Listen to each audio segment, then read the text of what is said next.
Hey, we are here now in Diana's living room, or great room if you want to call it that, and it's interesting because we started talking about initially just the project in there from converting the screen porch into the new dining room. This was sort of migrated into here because considering we had the fireplace on this side. So tell us how this whole thing evolved into this entertainment area. Right.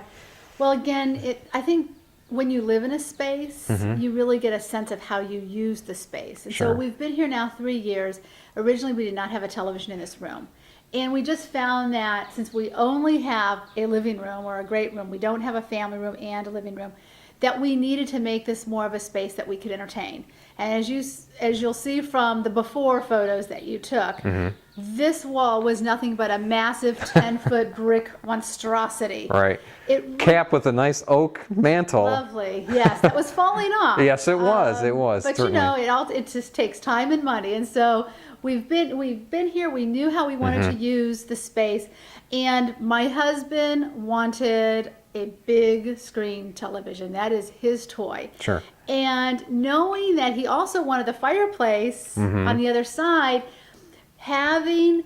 building this out, bringing this out about 2 feet into the room, which the mantle and the fireplace, that was already with the hearth, it was already out 18 inches. So we didn't really come that much further. We didn't really steal that much more space. Sure. And we were able to get a much more functional space for watching television. You know, that before we get too far into this, let's stop here and show a photo of what this looked like before. And so we talked brick, and I think people really have to get a sense of what this really looked like beforehand. Let's stop right here.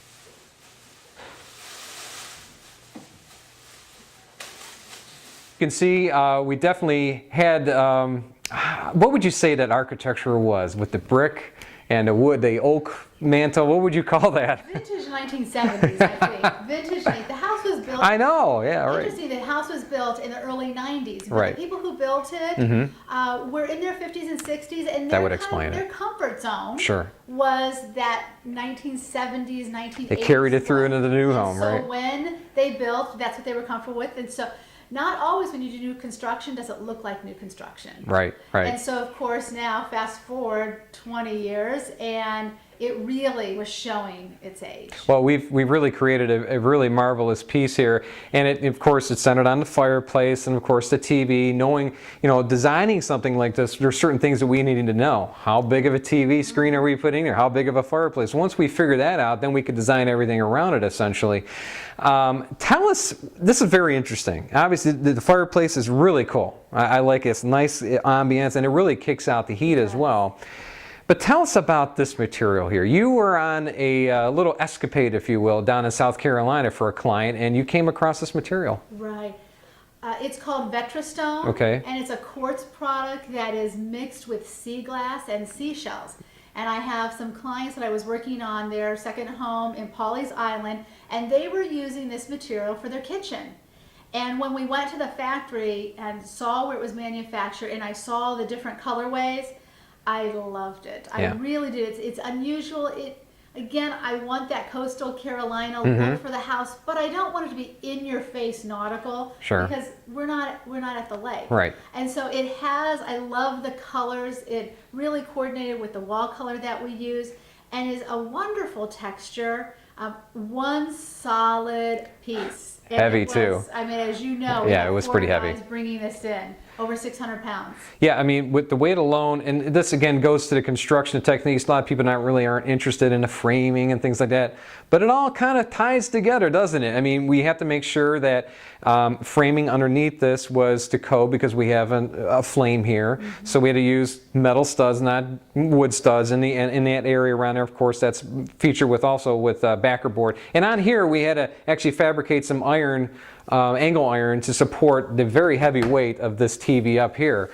So there are a lot of things when you're considering doing something like this in your home.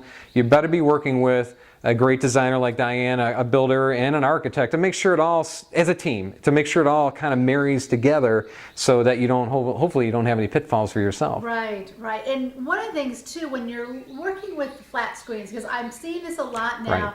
where people want to put a flat screen above the fireplace, which is a wonderful idea because it frees up square footage for using for sitting space. Sure. But these new linear fireplaces that are out, they are a perfect complement to the shape of the new flat screens. It is, as you can see, Had we right. used a more traditional square box, we really would have had more of an imbalance in shape and scale.